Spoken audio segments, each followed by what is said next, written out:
Hey, it's the 4th of July, Independence Day, the official birth of our nation. It's a time when many of us enjoy a day off from work and get together with friends and family for picnics and barbecues. After sunset, many of us will stand with other Americans to watch fireworks. I'm sure the person next to you, oohing and eyeing at the colorful streams of light shooting through the night sky, shares your love of country. But that woman waving sparklers or that dad wrangling his kids may not share your politics or worldview.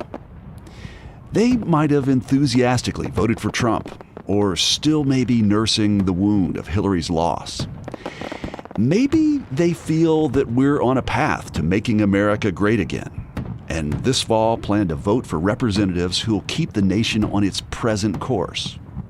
Or maybe they saw the results in 2016 as a colossal mistake and plan to head to the polls in November to upend President Trump's current momentum. It's hard to know all of that for sure as you stare at bursts of color, punctuated by thunderous booms. So, yeah, watching fireworks on July 4th may be as close as some of us get to expressing a shared love of country with fellow citizens.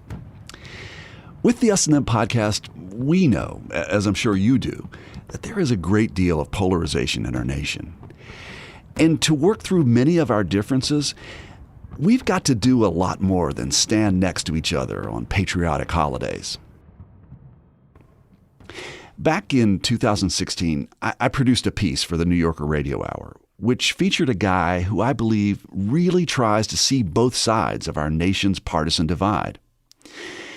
In the spirit of Independence Day, and with the hope of encouraging the bridging of some of our nation's differences, we are re-releasing this piece, which features a friendship between Professor Hua Hsu and one of his more unconventional students. In fall of 2013, Dave Carrell was one of 3 veterans who enrolled in my freshman writing class as part of the Posse Veterans Program at Vassar College. Vassar, located in Poughkeepsie, New York, may be considered your typical liberal Northeastern college. I could keep describing it, but I think the best way to understand this friendship is to hear from Dave and Hua. Typical Vassar student, it's almost an oxymoron because the campus prides itself in being really diverse, really welcoming, really open-minded, pretty liberal/progressive campus vibe, a lot of interest in social justice, sort of an artsy school. It's very, very gay-friendly. My name's David Carrell. I'm 35 years old, and I'm a senior at Vassar College now. Before coming to Vassar College, I was in the Army for 11 and a half years and spent 4 years deployed to Iraq as a 19-kilo tank commander. You know, I am a Republican, and I'm a Texas Republican. We have 6 more presentations on Tuesday. I'll bring some, carbohydrates. But what did you know about Vassar? I knew nothing about Vassar. Nothing. A buddy of mine said, hey, man, he called me one day. He's like, hey, Vassar College is looking for veterans. You should apply. I said, is it a good school? He said, yeah. I said, done. Let's apply. And then I said, well, where the hell is Vassar at? I was like, I've never heard of that. So I Googled it and looked at the library, and I was like, looks good. Let's try that. Let's go to a woman's college full of Democrats. Awesome. Let's do that. Actually, Vassar went co-ed back in 1969, but this reputation lingers on. I've always wondered this. So, I've told you in the past, I didn't really know that we had this program before showing up that first day. Mm-hmm. And, you get pictures of all your students. And I remember printing out the pictures for your class, and I'm walking to school, and I look down and I see a guy who's like my age, his head shaved. But I remember you were also wearing a T-shirt with the GOP elephant on it. Yeah. Did you do that on purpose? Oh yeah, you got to represent. All the other pictures were kids in their senior prom tuxedos and dresses, and then I see this a man, someone. I couldn't tell whether your head was shaved or whether you were bald, and I'm like, this guy is not wearing this shirt ironically. No, it wasn't. It definitely wasn't ironic. If I'm the guy with the Republican shirt on whenever the teachers print out their little things, at least then they know that they're going to have to address that issue at some point, and it forces them to be honest a little bit more so. It totally worked for me. I mean,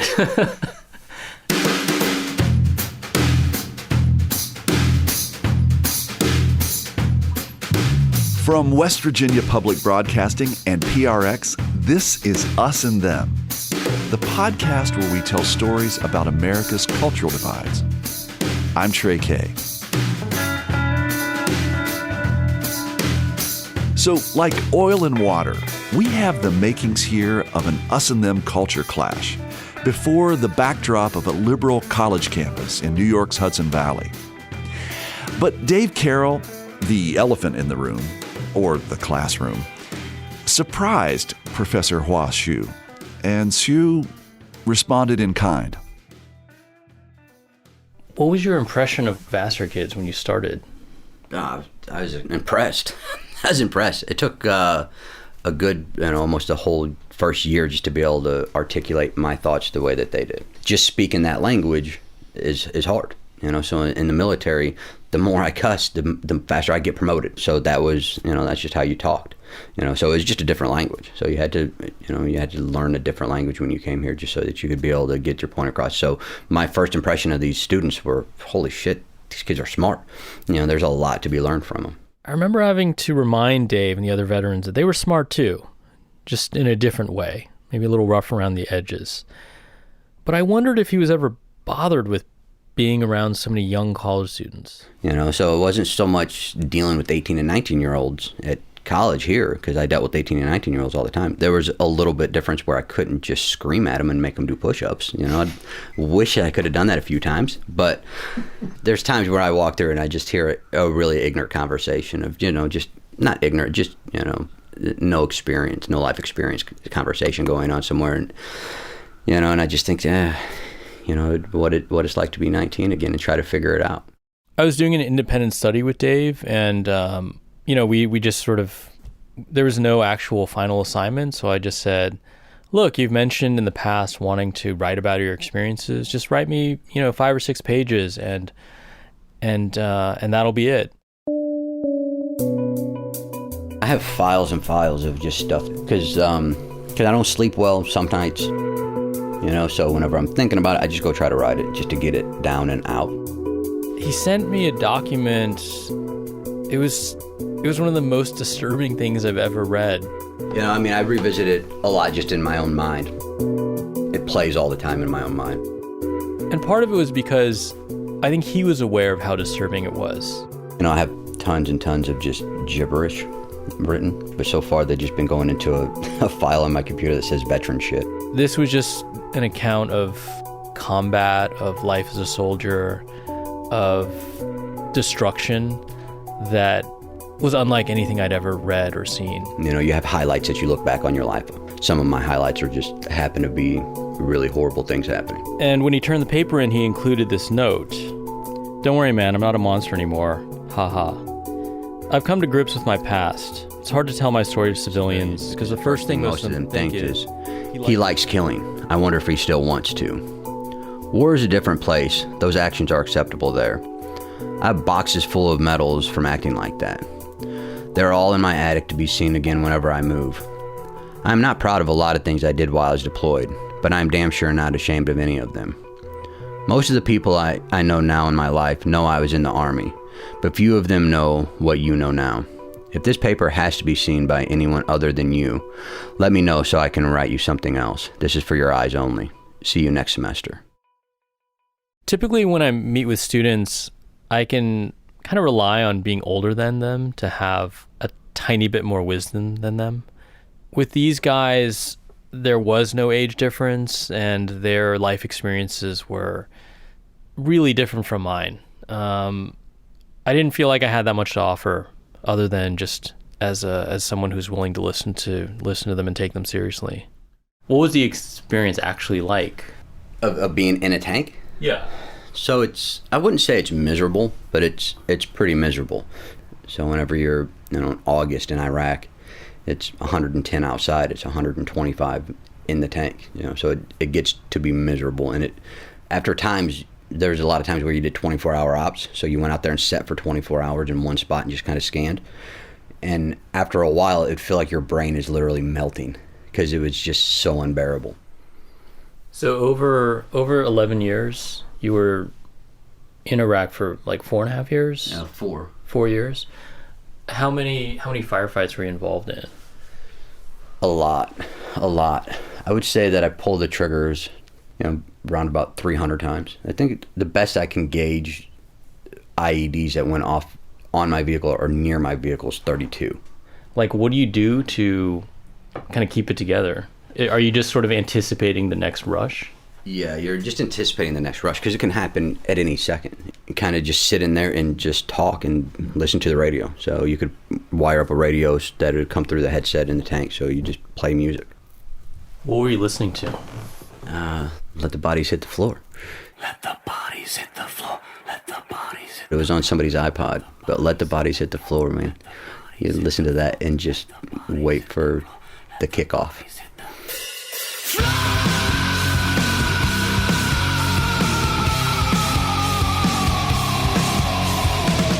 You just be in the tunnel, waiting for him to call your name.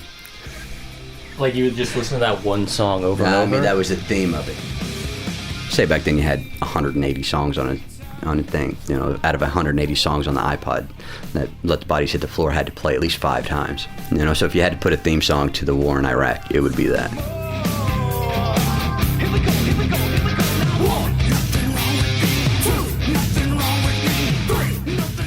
Everybody had their own taste, but in my tank it was nasty heavy metal. Something's got to give. Something's got to give.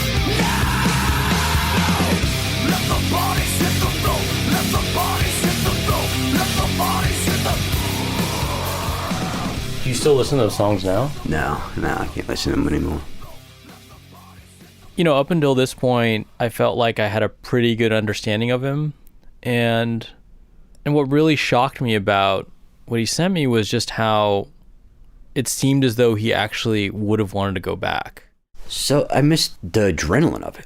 It's the fear, the excitement, the pain. If you get to engage with the enemy at close range, it's like the best challenge that you can have in your life.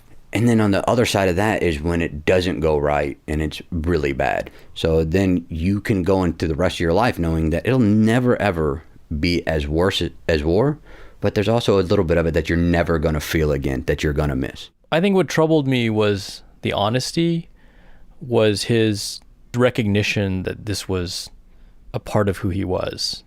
I just felt really humbled, and I also just felt in awe that this guy had done all of these things, and now I was somehow responsible for him. Even I remember going to your office the first semester and just looking around in your office and be like, oh yeah, this is the exact same, you got the West Coast vibe on it, but this is the exact same stuff that I have. Now, Hua's office is chock full of books, vinyl record albums, baseball cards, posters, and various memorabilia that reflect his nostalgia for growing up in the 1990s. There's a lot of hip-hop in the mix. I was like, this is awesome because it's just random 90s things thrown in there, just like you had a Master P doll. I was like, yeah. Dave's talking about a little doll that's made in the image of 90s hip-hop artist Master P. This thing is still packed in its original box. If you pull the string, this little Master P would sing his double platinum hit, Make 'Em Say, Make 'em say,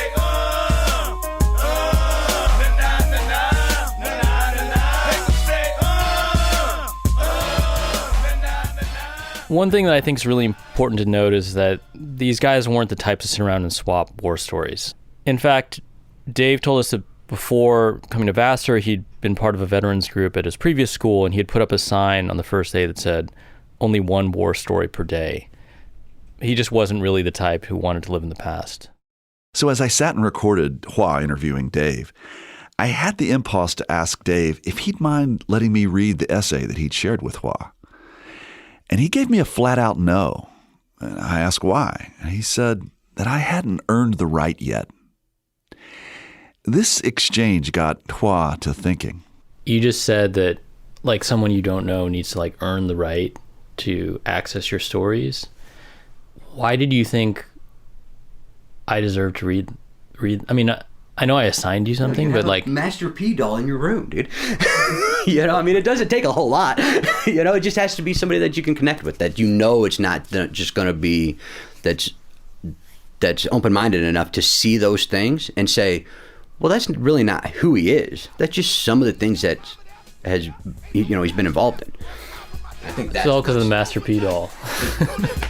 all runs around the Master P doll. Watch how many bitches get wild. Nah, nah, nah, nah. Make 'em say, nah, nah, nah, nah, nah. It's crazy that I barely remember that I have that doll in my I mean, it's because I have so much shit in my office, but I mean, did you think though, when we started like our class, that I would end up earning that right? No, because I think you were the first professor that I had. I think you were the very, very first class that I'd taken at Vassar, you know, so, and then here comes, you know, the stereotypical Northeast professor, you know, and I was like, oh, look at this guy, you know, and you didn't know what to expect for a while. And then after, you know, the third or fourth class, I think that's when I was like, hey, man, this guy gets it. You know, he understands what's, you know, all of this kind of looks like a little bit. That first month, all three of you guys had a lot of challenges, and you would come talk to me, and I would feel really bad. But then after a while, I was like, feeling bad doesn't really do anything. I can't just like have pity for these guys. Yeah. And none of us want that. You know, I don't know any veterans at all that are at top tier institutions that are looking for even a drop of pity. Nobody wants that at all. We just don't know what we're doing. Like, how do you think being here has changed your sense of like politics, or just sort of how you see the world? Or so I've always had a moderate conservative viewpoint, always. And you know, I just think that as far as what's really changed me from being here is knowing that the left and the right aren't that far off. You know, there's the far left that's far left, and then there's the far right. But almost every single person that's here could be just categorized in the middle, because there's no one that I've spoke to that's far left or far right. You know, so even the ones that I would assume was far left by Texas standards, once you get talking to them and speaking with them, there's compromise there. You know, I don't think it matters if you got an elephant or the donkey on your shirt. I don't think it really matters. So I think that what I've learned is that I don't think it matters. So at the end of this month, Dave and his fellow liberal Northeastern 20-somethings will be walking as part of Vassar's 2016 graduating class. He himself doesn't seem particularly interested in this ritual, but his mom and grandma are coming all the way to Poughkeepsie, and they're so proud they really want to see him cross that stage. We've talked about what he might do in the future. He's mentioned the possibility of getting an MBA, maybe law school. You know, I've thought maybe he should write a book. So as far as I've gotten now is I bought a house near Fort Worth so that I have the possibility to go to A&M Law. So I thought, try to go to law school and see where that leads me. So Dave's got a lot of options, but in a way I don't think he's that different from a lot of the 20-somethings he'll be walking with.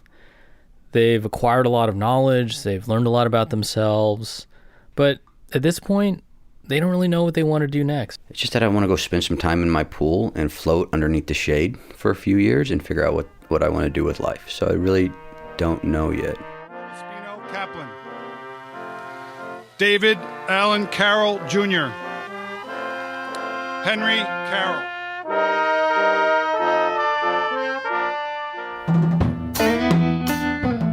So that was in the spring of 2016 when Vassar professor Hua Hsu and I spoke with Dave Carrell.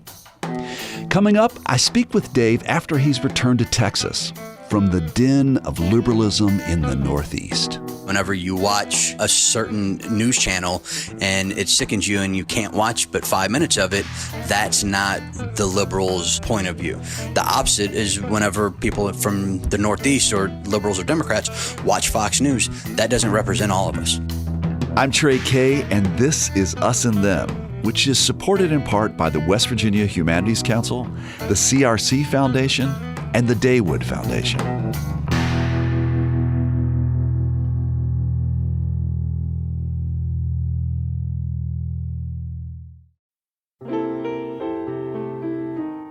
In difficult times, music gives us peace, brings us together, and helps heal us. It calms our nerves and brightens our days. That's why we're bringing you classic episodes of Mountain Stage on air and in our podcast. This is Larry Gross, host of Mountain Stage. Find something that's familiar or brand new and feel the power of live music on our website, mountainstage.org. So after graduating in May 2016, Dave Carrell moved back to Texas. We decided to check in with him and to see if he had any residual effects from his time at Vassar College. Now he's living in Granbury, Texas, which is about 25 miles southwest of Fort Worth.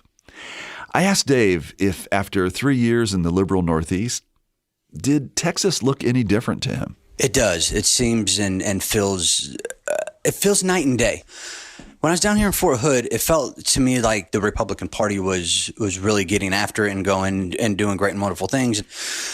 And, it felt like there was diversity within the ranks a little bit so. And then when I get to Granbury, it's just that it's outside of the city limits a little bit more so. There's less diversity. And now I kind of feel like it's almost my responsibility to at least give a left's opinion on things since I went through for 3 years. So while I'm down here in Texas and while I am still a registered Republican, whenever I talk to people, I still try to say, yes, but there's also another opinion to all of these things. And let's not just spew what the media is telling us and take that as facts. Just to be clear, what type of media do you find the people in your community listening to, reading? Yeah, so it's all Fox News. If you watch Fox News for a half an hour in the morning and then go on with your day, you'll eventually run into somebody that said those bits of pieces. What do you think the result of that is? I think that breeds this notion of the whole world thinks like this. It becomes to where they can't accept another opinion or another idea. It's the exact same up in the Northeast. Everybody watched MSNBC and CNN, and no one had a different perspective. So I think that the problem lies in just getting all your information from one source and not moving around and not fact checking any of it. And again, you still consider yourself a Republican and a conservative, right? I do, but I think that I've learned in my time in the Northeast, I think that I learned that most people are center. It's only that we're left and right because there's no other opinion, no other option. I'm a Republican, but I'm pro-choice just because I'm not a woman and it's not my place to make that opinion. I'm pro-gun registration because I've handled guns in my life and I know that it takes some responsibility to handle them. And I'm pro-EPA and I'm pro-environment just because there's no sense of destroying the only one that we have. So as a Republican, I pretty much stand against everything that the Republican Party stands for. Well, part of what the Republican Party stands for. What are the parts of the Republican Party that you do stand for? So I continue to stand for the smaller government. And, the people should stand on their own. And that while, yes, there needs to be some sort of social services and programs in place for people of need, those programs can be cut somewhat just to encourage individual responsibility. You said at the end of the piece that the right and the left are not that far apart. Do you still feel that way now that you're in Texas? I do. Even if you voted for Trump or Hillary, all of your ideas and all of your passions weren't rolled up in that vote. So you agreed with some things and you disagreed with other things. And I think that it's the same on both sides. But there's not another choice. So you have to pick one of the sides. Speaking of the election, and you're somebody who did many, many years in the military.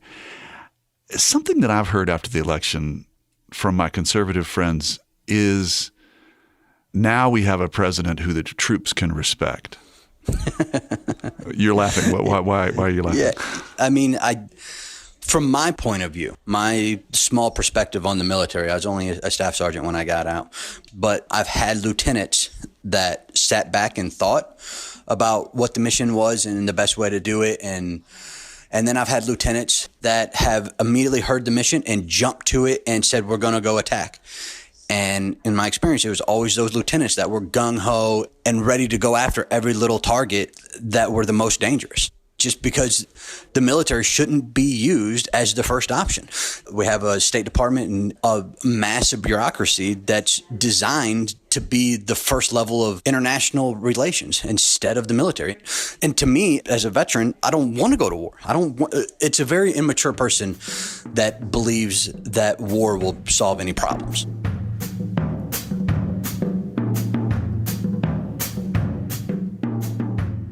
It seemed clear that Dave's time in the Northeast had altered his perspective on Texas society and culture.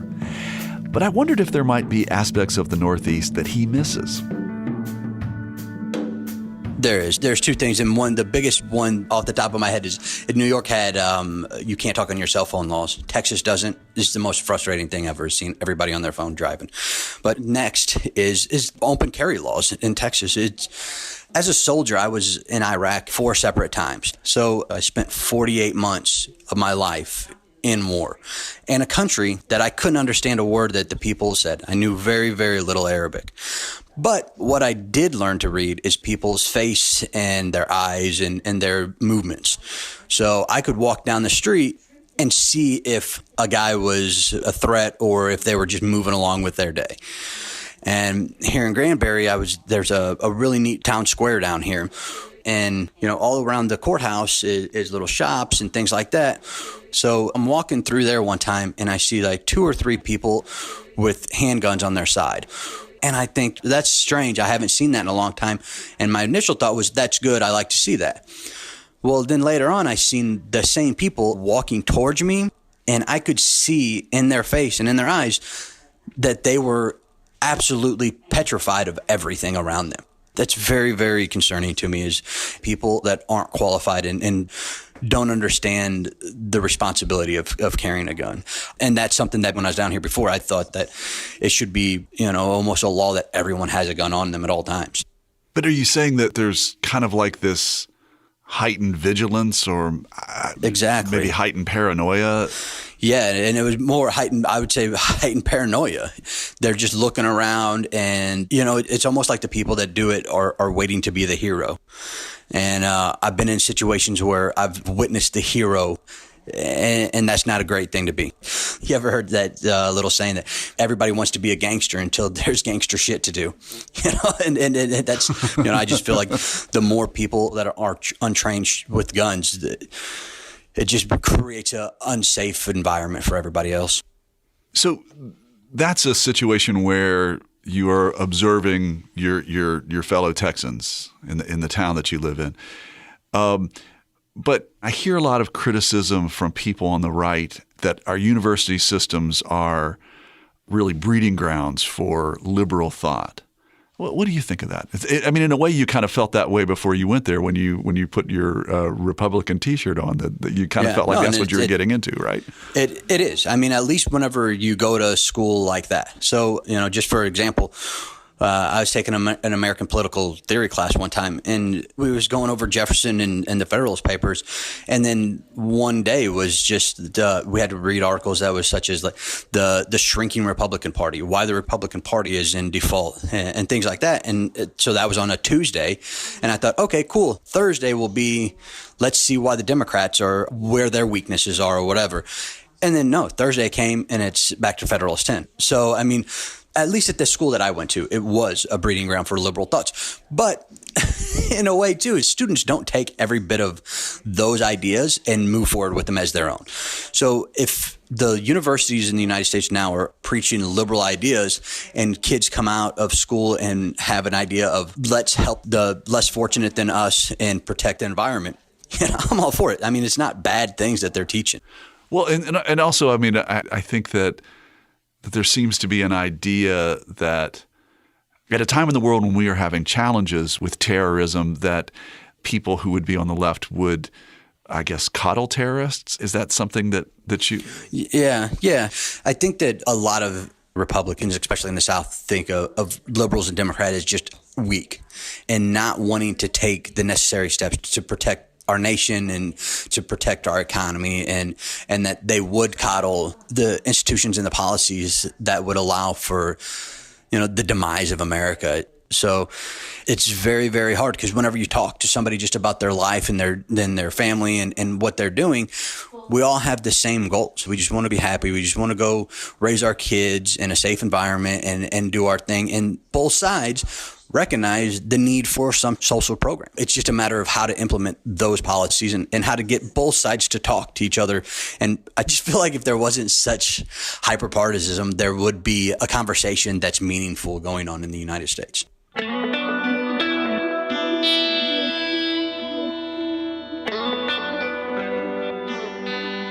It's become one of those ideas that people can't wrap their minds around, and it's kind of hard for me to wrap my mind around that I left as a Republican and went up to New York, and somehow the liberals rubbed off on me. To me, that is at times annoying, because now I feel like I have this burden of the ideas that continue to separate the United States, and I feel like I'm in the middle of it. Would you suggest that other people take a similar step to maybe embed themselves in the experience of the other part of America?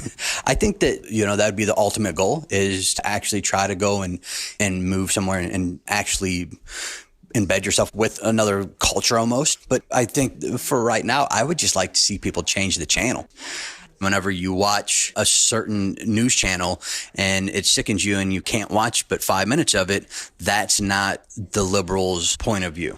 The opposite is whenever people from the Northeast, or liberals or Democrats, watch Fox News, that doesn't represent all of us. That doesn't represent the Republicans.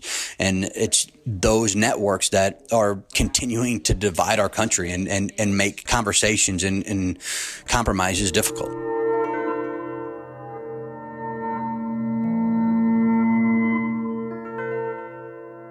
I've really enjoyed getting to know Dave Carrell, and I like to check in with him every few months or so. These days, especially these days in the Trump era, conversations across the culture war divide seem to have a heightened us versus them feel to it. There seems to be little interest in concession or finding common ground. We seem to be more interested in barbs, jabs, insults, and a whole lot of whataboutism. But that's not where Dave is coming from. He's from a different place on the political spectrum than me, but our conversations are more about listening than airing political grievances or winning partisan battles. I believe he's invested more time in finding common ground than many on the right or the left are willing to do. And I respect that. Recently, Dave completed a master's in legal studies and has begun working on a PhD in organizational leadership. He says he wants to start a nonprofit organization that helps veterans transition from military to civilian life. And lately, he started his own radio talk show. Again, give us a call, 817-736-0360 at any time during this program. We'll be talking about politics all day long. We'll be talking a little bit about the international views of us as Americans and as United States policymakers. He says it's a lot of fun, and he feels like he's filling a need. And that's to encourage his Texas brethren to widen their perspective past the Fox News channel. If we can filter out some of the propaganda that's filtered through the left and the right media stations and know what the truth is a little bit more so, I think that we'd all be better informed, because if we're watching one network all the time, you will definitely be skewed in your opinion. So I would encourage everybody to look, right? Look, read, try to figure out as much as you possibly can. I always go to BBC News, right? So BBC News is... I'd like to hear more from conservatives interested in bridging the political divide. If you are someone like Dave or know someone like him, write to me, Trey at usandthempodcast.com.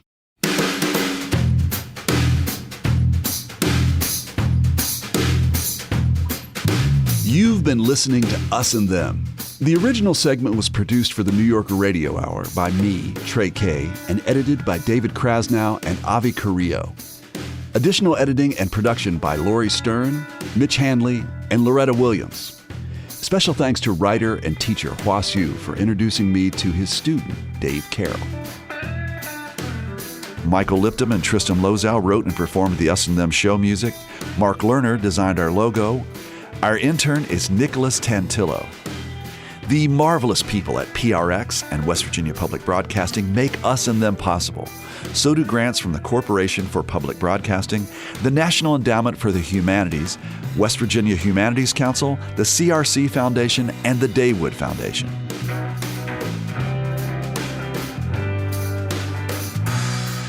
Us and Them was originally developed with assistance from the mentorship program at AIR, the Association of Independents in Radio. We'll see you next time on Us and Them.